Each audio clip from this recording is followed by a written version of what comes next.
अब तुम चिंता मत करो कि लोक में क्या कहा जाएगा तुम्हें। कई बार उपासक इसमें फंस जाता है। इसीलिए न लाज तीन लोकन की, न वेद को कहो करे, न शंख भूत प्रेत की, न देव जच्छते डरे, सुने न कान और की, द्रवै न और इच्छना। तभी प्रेम लक्षणा भक्ति का जागृत होने का भाव आता है हृदय में। जब लोक धर्म का, लोक में हमारा उपहास हो रहा है, लोक में हमारी निंदा हो रही, अगर ये चुभ रहा है हृदय में, तो फिर भगवत मार्ग बाधित हो जाएगा। साधो निंदक मित्र हमारा, महापुरुषों ने कहा कि निंदा करने वाला हमारा मित्र है, जो बिना प्रयास के हमारे पापों को अपनी जबान से निंदा करके धुल रहा है, वो स्वस्थ रहे, स्वस्थ होकर हमारी छोटी छोटी बातों को पकड़कर खूब निंदा करे, जिससे हमारा भगवत मार्ग प्रशस्त और प्रकाशित हो जाता है, भगवत मार्ग पुष्ट और प्रकाशित हो जाता है। इसलिए क्यों तुम वृथा लोक चिंता करते हो? ये हजारों चिंताएं क्यों पाले हुई हो? छोड़ दो ना प्रभु के ऊपर। बड़ा सुख मिलता है जब प्रभु के ऊपर छोड़ दो। अपने ऊपर जब चिंता करने लगो तो बड़ी परेशानी उत्पन्न होती है। कैसे करेंगे, क्या करेंगे, क्या होगा? और जब प्रभु के ऊपर छोड़ दो तो सब मंगल होगा। मंगल भवन है, वो मंगल ही करेंगे। अमंगल दिखाई दे रहा है, परिणाम उसका बड़ा मंगल होगा। ये जो शास्त्रों चिंताएं लिए बैठे हैं अपने लोग, इसीलिए भजन में तारतम्य नहीं होता। कभी लीला में डूब रहे, कभी नाम जप में डूब रहे, कभी सेवा में, ये तारतम्य नहीं। कभी प्रपंच की बातें, कभी प्रतिष्ठा का चिंतन, कभी नाना प्रकार के मान सम्मान का चिंतन, ये घुसने ना पावे हृदय में। बहुत सावधान रहना चाहिए साधक को। ऐसी बातें देखो मत, ऐसी बातें सुनो मत जिससे तुम्हारा हृदय उद्विग्न होकर प्रभु का चिंतन छोड़ दे। जिन्होंने अपने आप को प्रभु के भरोसे कर दिया वो बेपरवाह हो गए। कर दो भरोसे में। एक एक क्षण बहुत सुंदर ढंग से व्यतीत होता है जो प्रभु के भरोसे होता है। और ऐसे एक एक क्षण जलते रहोगे, चिंता, शोक, भय, अरे अब क्या होगा, ऐसा क्या होगा, कैसे करूं, नाना प्रकार की चिंताएं। अपने आप को प्रभु के चरणों में समर्पित कर दो। तुम्हें कुछ नहीं करना पड़ेगा, सब वो करवा लेंगे आपसे। जो आपके लिए मंगल है वो सब करवा लेंगे। तुम शांत होकर प्रभु के चरणों का आश्रय ले लो। जो कर्तव्य कर्म है उसे करो। अलम कश्यापि संगत्या तवालम शास्त्र कर्म भी वृंदारण्य तृणम मन्यो धन्यो ना किंचिदाचरेत। तुम किसी और का संग मत करो, क्योंकि अगर और का संग करोगे तो तुम्हारी बुद्धि में व्यभिचार दोष हो जाएगा। भक्ति में भी व्यभिचार दोष होता है। अपने इष्ट से अलग चिंतन होना ये व्यभिचार दोष है। अलम कश्यापि संगत्या, किसी का भी ऐसा संग मत करो जो श्यामा श्याम के सुमिरन में बाधा पहुंचा दे। प्रिया प्रीतम की चिंतन वृत्ति हट जाए और अपनी चिंतन वृत्ति जागृत हो जाए, या किसी व्यक्ति की चिंतन वृत्ति, ये बहुत बड़ी हानि है। और आगे कह तवालम शास्त्र कर्म भी, तुम शास्त्र कर्म की भी अब चिंता मत करो। क्यों? शास्त्र कर्म की क्यों ना? क्योंकि कर्म करते करते अनंत जन्म हो गए, फिर भी हमारा उद्धार नहीं हुआ। अब क्या करो? अब भज गोविंदम गोविंदम भज मूढ़ मते। एक ही उपाय है भगवान का भजन। अरे भाई, जब तक तुम धन कमाने लायक हो तभी तुम्हें प्यार मिलेगा इस संसार में। बहुत सुंदर उपदेश है। जब तक तुम धन कमाने लायक हो तभी तुम्हें कहेंगे मेरा पति, मेरा पिता, मेरा भाई, मेरा अमुक अमुक। और जिस दिन तुम धन कमाने लायक नहीं रहोगे उस दिन कोई बात नहीं पूछेगा। पक्की बात है। वाह वाह जब चल रहा है तो सब हाथ मिलाएंगे, और जब बुरा समय आएगा तो तुम्हारी गली से निकलना हो ठीक नहीं समझेगी कि अगर उधर निकलेंगे कहीं वो मिल न जाए और कुछ मांग न ले, कुछ कह न दे। जब तक तुम धन कमाने लायक हो, तुम्हारे पास धन है, तभी तक तेरे को प्यार मिल रहा है संसार से, परिवार से। और जब तू रोगग्रस्त हो जाएगा, जराग्रस्त हो जाएगा, तो कोई भी तेरे से बात नहीं पूछेगा, बात नहीं करेगा। अरे मूढ़, इसलिए तू निरंतर गोविंद का भजन कर ले, गोविंद का भजन कर ले, गोविंद का भजन कर ले।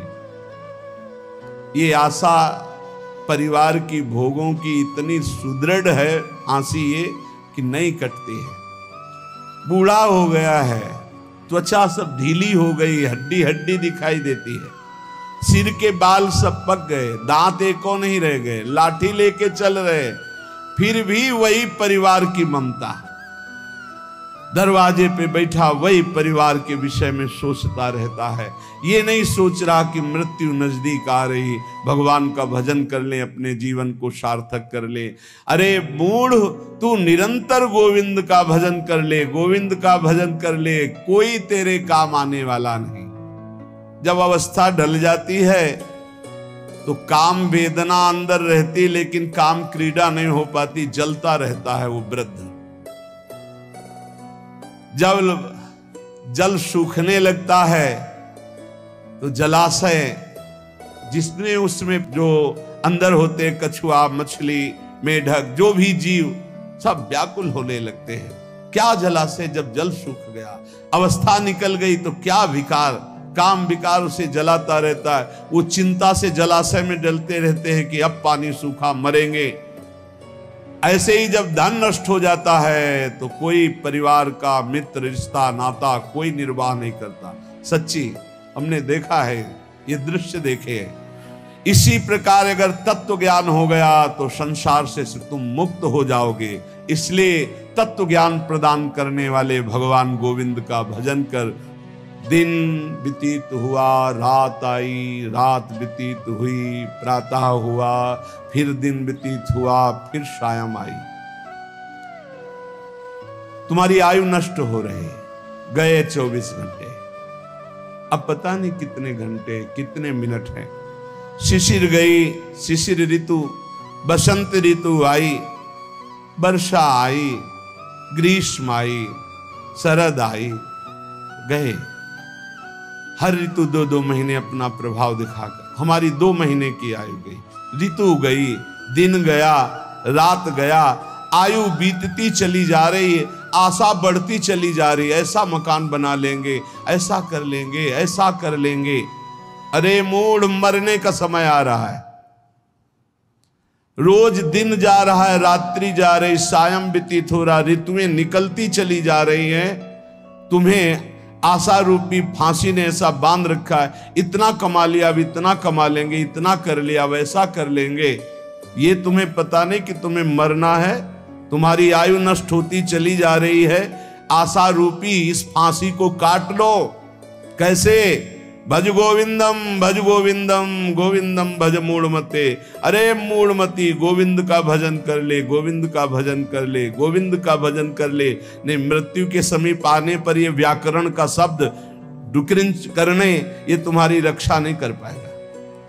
ये व्याकरण, ये पढ़ाई लिखाई, ये तुम्हारी मृत्यु पर विजय प्राप्त नहीं। मृत्यु पर गोविंद गोविंद हरे मुरारे, गोविंद गोविंद मुकुंद कृष्ण, गोविंद गोविंद रथांग पाणे, गोविंद दामोदर माधवेति।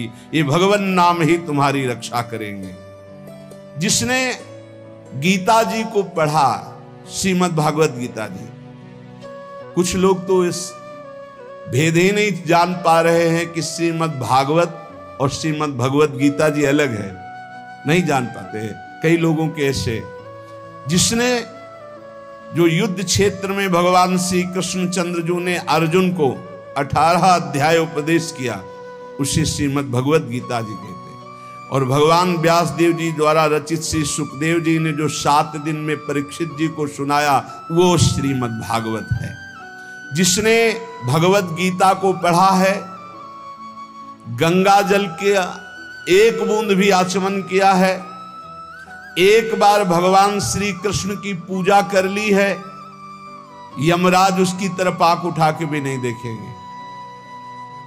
एक बार भगवत गीता पढ़ा, एक बार गंगा जल का आचमन किया, एक बार भगवान श्री कृष्ण की अर्चना वंदना कर ली, तो यमराज कभी उसकी तरफ नहीं देखेंगे।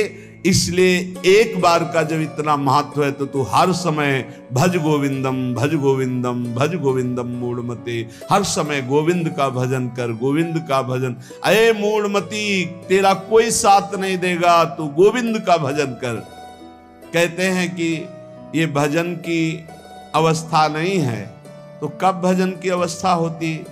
बाल्यावस्था खेल कूद में चली गई, जवानी स्त्री में आसक्त भोग में चली गई, वृद्धावस्था रुपया पैसा नाती पनातीन की चिंता में चली गई, तो परब्रह्म परमात्मा का भजन करने की कौन सी अवस्था है? अरे जब से होश हो जाए तभी से भजन शुरू कर दो। चेतना जागृत हो, बुद्धि काम करने लगे, राधा राधा राधा, गोविंद गोविंद गोविंद भजन करे। अरे मूढ़, कोई तेरा साथ देने वाला नहीं, इसलिए भज गोविंदम भज गोविंदम। इस संसार में बार बार जन्म होता है, बार बार मरण होता है, बार बार 9 महीने माता के गर्भ में रहना पड़ता है। अब तो होश संभाल ले, मनुष्य शरीर मिला है, भगवान श्री कृष्ण की शरण में आ जा और इस अपार संसार से पार हो जा, और हर क्षण गोविंद गोविंद गोविंद ऐसा रट, नहीं बार बार जन्म मरण के चक्र से तुझे कोई नहीं बचा सकता है। रात गई, दिन गए, पक्ष गया, कृष्ण पक्ष शुक्ल पक्ष, महीना गया, अयन उत्तरायण दक्षिणायन, वर्ष गए, कितने वर्ष गए, अब भी तुझे होश नहीं। तू यहां लोगों से राग द्वेष में फंसा है। अरे तेरी मृत्यु का समय आ रहा है, परम पद पहुंचने का उपाय कर। किसी से ईर्ष्या मत कर, मत्सरता मत कर, किसी की निंदा मत कर, किसी से द्वेष मत कर। अंतिम समय आने वाला है, इसलिए गोविंद गोविंद गोविंद ऐसा भजन कर ले। अरे मूढ़, तेरा कोई साथ देने वाला नहीं। माताओं बहनों की तरफ काम दृष्टि से देखकर अपनी क्यों दुर्गति करते हो? कुछ नहीं है। जहां तुम्हें आकर्षण लग रहा है कुछ नहीं है। मोह विकार है तुम्हारा, अज्ञान का विकार है। बार बार मन में विचार करके उनके चरणों में वंदना करो, उनके प्रति काम भाव करके। गलत दृष्टि से मत देखो, मूढ़, तेरी दुर्गति हो जाएगी। इसके लिए तू गोविंद का भजन कर, गोविंद का भजन कर। माताओं बहनों पर काम दृष्टि करके दुर्गति का कारण मत बन। कष्टम, जरा विचार कर, तू कौन है? कभी बैठकर सोचा कि शरीर में रहते 15 वर्ष हो गए, 30 वर्ष हो गए, 50 वर्ष हो गए, तू शरीर नहीं तो है कौन? कभी सोचा? कस्तम, कौन है तू? और कोहम कुतः आयाता, मैं कौन हूं, कहां से आया हूं? कामे जननी कोमे ताता, असली में मेरा पिता कौन है, माता कौन है? ये तो बनावटी है, कुछ समय के लिए छूट जाएगा शरीर। ये शरीर संबंधी माता पिता है, लेकिन मैं कौन हूं? मैं कहां से आया हूं? मुझे कहां जाना है? मेरा असली कौन संबंधी है? कभी विचार किया? नहीं विचार किया, इसीलिए संसार में फंस गया। अब विचार कर, शुद्ध विचार के लिए गोविंद गोविंद गोविंद ऐसा नाम जप कर, तो तुझे समझ में आने लगेगा ये संसार असार है। उमा कहूं मैं अनुभव अपना, शत हरि भजन जगत सब सपना। चाहे एक श्लोक ही गीता जी का पढ़े, रोज गीता जी का एक श्लोक पढ़कर अर्थ सहित चिंतन करे।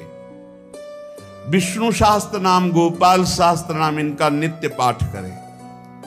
1000 नाम हो जाते हैं, बहुत लाभ मिलता है। 35 मिनट में हो जाता है, बहुत आराम से गाइए तो 40 मिनट में हो जाएगा। रोज गोपाल शास्त्र नाम, विष्णु शास्त्र नाम का पाठ करो। रोज गीता जी के भले चाहे एक श्लोक ही पाठ करो। और कह रहे कि भगवान श्री हरि का नाम कीर्तन, उनका पूजन, उनका ध्यान करो, और सदैव संत जनों का संग करो। नेयम सज्जन संगे चित्तम, चित्त संत जनों की वाणी में दे, असंतों की वाणी में ना दे। और हमें लगता है संत जनों की वाणी में चित्त बहुत कोई भाग्यशाली देता है, नहीं तो प्रपंच की वाणी सुनने के लिए कान बहुत लालायित रहते। देयम दीन जनाय च वित्तम, यदि भगवान ने तुम्हें धन दिया है तो तुम उस धन का सदुपयोग करो, ऐसी जगह सेवा में लगाओ जो भगवान के अनुराग में चल रहे हैं, भगवान के भजन में लगे हुए हैं, गौ सेवा है, या ऐसे जो गरीब हैं औषधि के लिए परेशान हैं उनको औषधि का व्यवस्था कर दे। ऐसा धन का शोधन धन्य प्रथम गति जा। नेयम सज्जन संगे चित्तम देयम दीन जनाय च वित्तम, धन की सार्थकता है दीन जनों की सेवा में, और खूब नाम जप करे। ये शरीर तुम्हें बहुत प्यारा लग रहा है ना, इस शरीर को बहुत लोग तुम्हारे प्यार कर रहे हैं ना, ये सब माया का नाटक है। जिस दिन तुम्हारे प्राण इस शरीर से निकल गए ना, तो जो बहुत प्यार करते थे वो नजदीक नहीं बैठना चाहेंगे। चाहे जितना प्यारा कोई रिश्ता नाता संबंध रखता हो, और मुर्दा घर में एक कमरे में हो, कह दे जाओ उसके पास बैठकर रात व्यतीत करो, तो कहेंगे डर लगेगा। प्राण निकलने पर कोई तेरा नहीं है, इसलिए जब तक प्राण है तो प्राणनाथ गोविंद का भजन कर ले। गोविंद गोविंद गोविंद। जो अपने ब्रह्मचर्य का नाश करता है तो पहले उसे सुख जैसा लगता है, बाद में वो भयानक रोगों से ग्रसित हो जाता है। सुखता क्रियते रामा भोग। बहुत सावधान, जितना आप अपने ब्रह्मचर्य को सुरक्षित रखेंगे उतने ही आप आत्म बलवान होंगे, उतने आप पवित्र बुद्धि वाले होंगे, उतने ही शरीर आपका स्वस्थ होगा, आपकी इंद्रियां तेजस्वी बलवान हो जाएंगी, भोगों की तरफ जाने के लिए नहीं, भगवान की तरफ जाने के लिए। और जो काम भोग को बड़ा सुख मान करके रमण करता है, पीछे शरीर जर्जर हो जाता है, बड़े भयानक रोगों से ग्रसित हो जाता है। भाई संसार में सब छूटना है, मरना है, तो सच्चिदानंद को प्राप्त कर लो। लेकिन इसी का उल्टा दुष्ट लोग सोचते हैं, जब मरना ही है तो खूब मनमानी करके मरेंगे। और विवेकी जन, संत जन, जो साधु स्वभाव के, कि जब मरना ही है तो पापाचरण क्यों करना है, मुझे अच्छे आचरण करके उत्तम गति को प्राप्त करना है। इसलिए कोई भी पापाचरण मत करो। पापाचरण जन्म जन्मांतर में तुम्हें दुख ही प्रदान करेगा। हर समय गोविंद गोविंद गोविंद ऐसा भजन करो। तन ढकने के लिए यदि चिथड़े भी हो तो चलेगा,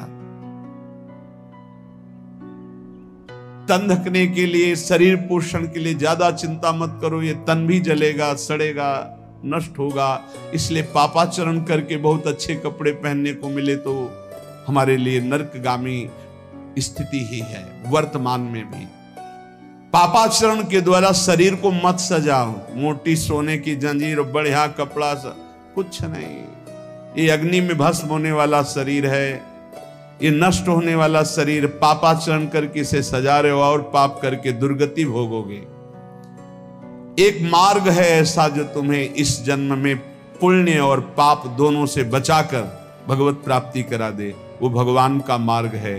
न मैं हूं, न तू है, न ये संसार है, एकमात्र भगवान है। इसलिए भगवान की शरण में हो जा और गोविंद गोविंद गोविंद ऐसा भजन कर।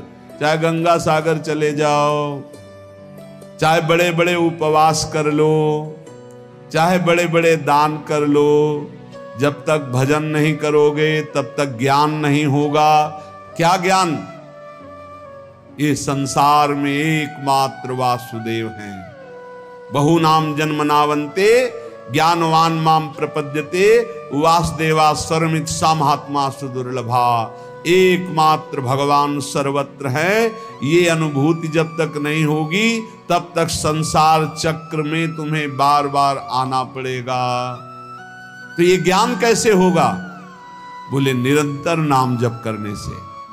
चाहे गंगा सागर दौड़ आओ, चाहे बड़े बड़े उपवास कर लो, चाहे खूब दान कर लो, जब तक भजन नहीं करोगे तब तक शुद्ध ज्ञान नहीं होगा। और शुद्ध ज्ञान हुए बिना सर्वान वस्तुतया निरीक्ष परम स्वाराध्य बुद्धिर्मम, आपको भगवत प्राप्ति नहीं होगी। इसीलिए कह रहे बार बार गोविंद का भजन कर, बार बार गोविंद का भजन कर। श्रीपाद प्रबोधानंद जी इसीलिए कह रहे अलम कश्यापि संगत्या तब आलम शास्त्र कर्म भी। जीव भगवान से विमुख होकर संसार को सत्य मानकर इंद्रियों के द्वारा भोगे जाने वाले विषयों में सुख बुद्धि करके, धन मान प्रतिष्ठा कीर्ति इनमें सुख बुद्धि करके वो भगवान से विमुख हो गया है। वो अज्ञान में ही अपने को सुखी मानता है। कोई बिरला ऐसा है जो अज्ञान का त्याग करके भगवान की शुद्ध भक्ति में अपने चित्त को जोड़ पाता है। श्रीपाद कह रहे हैं बिना वृंदावन की कृपा के, बिना वृंदावन के रसिकों का संग किए, बिना वृंदावन की रजरानी का सेवन किए प्रेम लक्षणा भक्ति जागृत नहीं होती। क्योंकि प्रेम समुद्र है वृंदावन, और हमारे अनंत जन्मों के ऐसे अपराध, इस जन्मों के ऐसे पाप हैं जो विशुद्ध प्रेम लक्षणा भक्ति में प्रवेश होने नहीं देंगे। तो इन महत पापों का नाश श्री धाम वृंदावन का आश्रय वास ये नष्ट कर देता है, बड़े बड़े अपराधों को धूल धूसरित कर देता है। श्रीपाद कह रहे हैं संतु विधर्मा सतसः सद्धर्मायान्तु सर्वेस्तम यदि वृंदावन मंगी कुरुते मम का तदा चिंता। यदि श्री जी की कृपा से वृंदावन ने मुझे स्वीकार कर लिया, कैसे हम जाने कि हमें वृंदावन ने स्वीकार कर लिया? जब हमारे हृदय में एक आश्रय जागृत हो जाए कि हमसे साधन तो भले उस कोटि का नहीं बनता, पर वृंदावन धाम की कृपा है। वृंदावन की कृपा से वृंदावन के अतिशय लाडले युगल सरकार हमको इसी जन्म में प्राप्त हो जाएंगे। वृंदावन हमारा प्राण है, जीवन है। भले हम अखंड वास नहीं कर पाते, पर वृंदावन ही हमारा सर्वस्व है। संत विधर्मा सतसः बहुत गूढ़ विषय है। कह रहे हैं हजारों हजारों अधर्म हो गए हों तो भी तुम्हें प्रियालाल की प्राप्ति हो जाएगी। विश्वास करो, ये धाम बहुत पावन करने वाला है। पवित्रता का मूर्तिमान स्वरूप गंगा जी, वहां भी अवगाहन हुआ है, तीर्थों का भी अवगाहन हुआ है, और पवित्र क्षेत्रों का भी अवगाहन हुआ है। पर श्री धाम वृंदावन अमोघ है। जब तक आपका हृदय पावन नहीं है तो आप इसका अनुभव नहीं कर सकते हैं। लेकिन आप किसी भी तरह से वृंदावन के प्रति श्रद्धा कर लीजिए, विश्वास कर लीजिए, तो आपको अनुभव में आएगा। जिसे वृंदावन रूपी महामहिम धाम का अवगाहन करने को मिला, फिर उसकी इच्छा किसी और तीर्थ या और महत स्थानों की तरफ नहीं जा सकती। अगर जा रही है तो अभी अवगाहन नहीं हुआ। पाए रतन चीन्हो नहीं, करते दीन्हो डार, ये माया श्री कृष्ण की मोहे सब संसार। अगर वृंदावन मिला, महामहिम वृंदावन ने कृपा करके अपने में आश्रय दिया या वास दिया, और आप उसे छोड़कर अन्य किसी तीर्थ में पावन होने की इच्छा रखते हैं, तो रतन को नहीं पहचान पाए इसलिए फेंक दिया और कांच को उठा लिया। पाए रतन चीन्हो नहीं, दीन्हो करते डार, हाथ से छोड़ दिया। धाम के वास मात्र से श्रीपाद कह रहे हैं कुरते मम का तदा चिंता। अब मुझे कोई चिंता नहीं, भगवत प्राप्ति पक्की। हमारा मन नहीं लगता, हमारा मन विकारी है, ऐसा ये सब नष्ट हो जाएगा। कृपा एक बहुत बड़ा प्रवाह है। जीव सरिता सावन जल उमगत सन्मुख सिंधु सिधारे, कोई रोक ले। जब सावन में अच्छी वर्षा होती और बाढ़ आती है तो सीधे समुद्र की तरफ उफनती हुई यमुना जी या गंगा जी जा रही, कोई रोक के दिखाए। ऐसे ही जब कृपा का उफान होता है तो कैसा भी पातकी जीव क्यों न हो, वो परम पद को प्राप्त कर लेता है। और कह रहे हैं सतसा सद्धर्मायांतु, यदि सैकड़ों प्रकार के तुमने सद्धर्मों को लुप्त कर दिया, बड़े आदेशों का खंडन किया, शास्त्राज्ञा का खंडन किया, संतों की अवहेलना कर दी, वैष्णवों का अपराध कर दिया, तो भी डरो मत, सीधा हम वृंदावन आ जाओ। वृंदावन का रज का सेवन, ठाकुर जी के दर्शन, चरणामृत का पान, वृंदावन की परिक्रमा, यमुना के किनारे बैठकर नाम कीर्तन, ये सब पापों को नष्ट कर देगा। पर उसमें एक नियम लेना होगा कि आगे से हमारे द्वारा पाप नहीं होंगे। यदि ऐसा नियम नहीं लोगे तो बार बार फिर वो प्रायश्चित नहीं माना जाता, फिर उसको भोगना पड़ता है। प्रायश्चित तब माना जाता है कि आज तक हुआ, आज के बाद मैं नहीं करूंगा, और पक्का नियम ले ले। फिर कोई व्यवस्था में त्रुटि हो जाती है तो भगवान जानते हैं कि उनकी प्रबल माया है, फिर क्षमा कर देते हैं।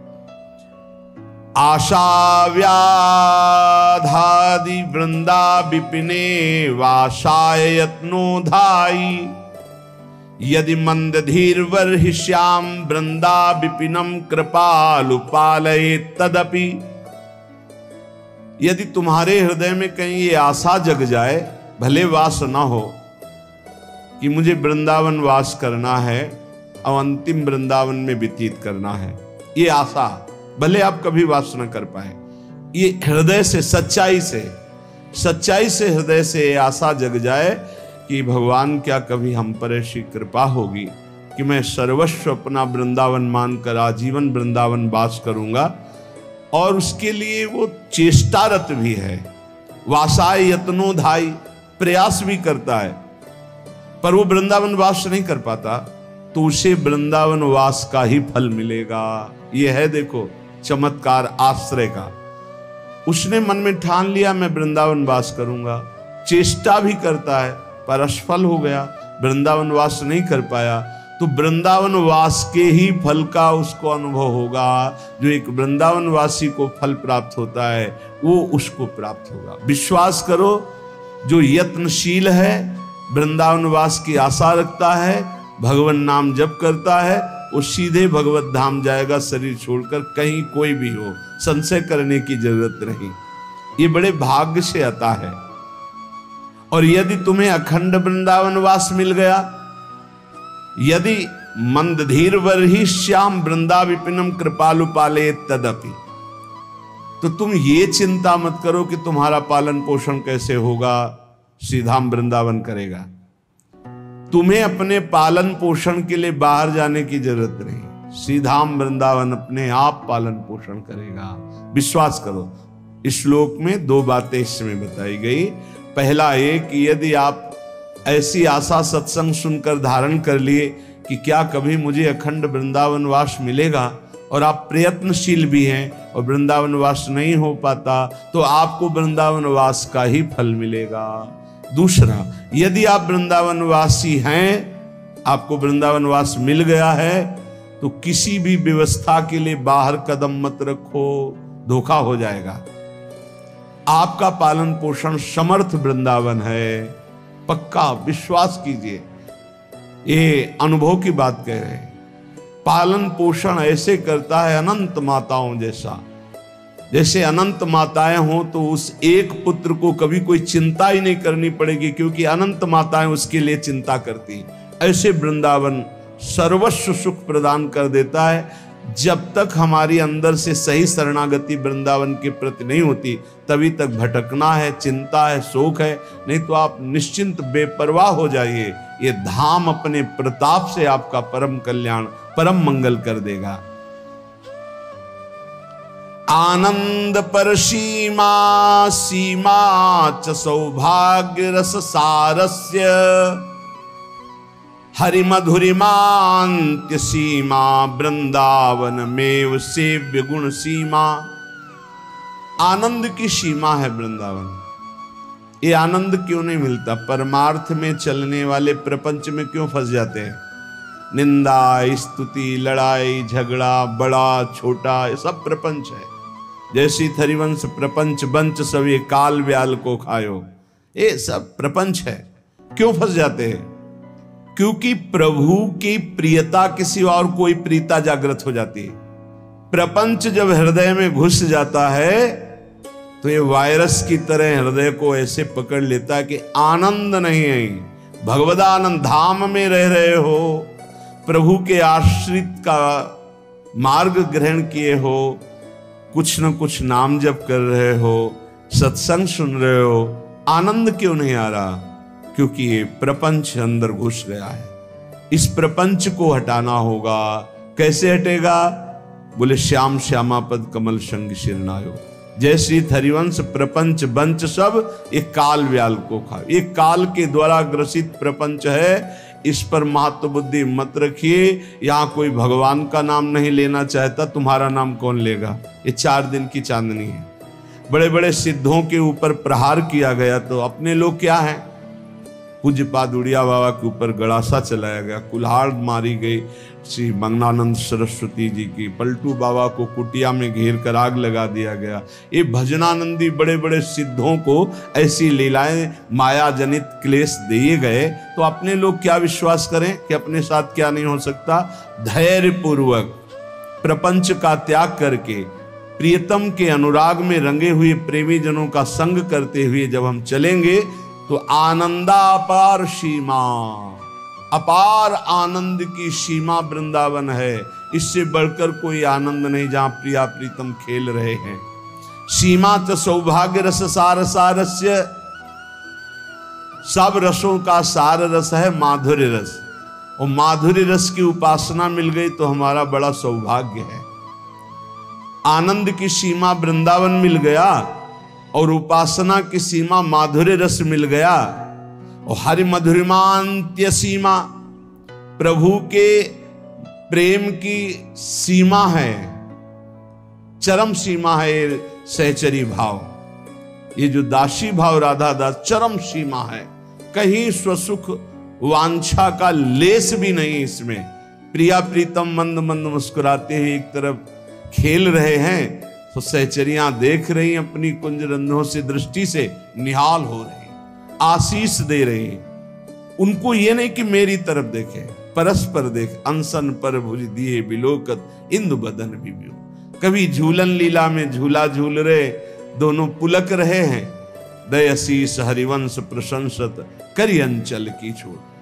ये चरम सी हरि मधुरिमा अत्यंत सीमा, अत्यंत हरि मधुरिमा की सीमा है। वृंदावन मेव सेव्य गुण सीमा, जो वृंदावन का वास स्वीकार कर लेता है, वृंदावन का आश्रय स्वीकार कर लेता है, समस्त भागवतिक गुण उसमें प्रकाशित हो जाते हैं।